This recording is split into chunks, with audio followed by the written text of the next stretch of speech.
Hello everyone! So kaniday nga adlaw is Sunday. So holiday na mo ni siya. Oy, kalo ibag na akong sa kong partner Ginoo ko. Sige lang, kabalo ko gigutom na ka, magpa-storage sa ta, and then pagkahuman mangaon na ta. So nami di sa Allen guys, nagpa-storage me. Wala naman siya ulan, lami na ang panahon. So pa-storage sa me. And then pagkahuman, ka-decide mi nga sa Yoshinoya na lang mi mangaon. Ingon si boy gusto daw siya mag-noodles kay ulan-ulan.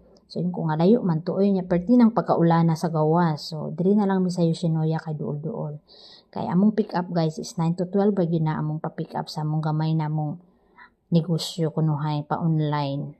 So, nag-chat po among friend nga mag-meet up mi sa Yunlong. So, i-meet and greet sa namo among mga friendship sa Yunlong. So, before mi magpa-Yunlong, may picture-picture sa mga person po oy naunsa. So, fast forward guys, na nami aning orasa na nami anig Yunlong. So, mga around 1 o'clock na ata ni. So, wala na siya init, di na po siya ulan. Pero perting pagkaiga nga. So, nag-hike mi ani padulong o park. Kaya na dito mga friendship gahulat. Pag-abot, nagpa-ice cream ang mga mayora. And then picture-picture. Pagkahuman, gibiyaan ra po mi pagka alas 5 nang uli na po silang tanan. Kami na lang duhan ni boy na bilin. Maglaglaag lang po ming boy. Maura to guys. Thank you and God bless. Bye-bye.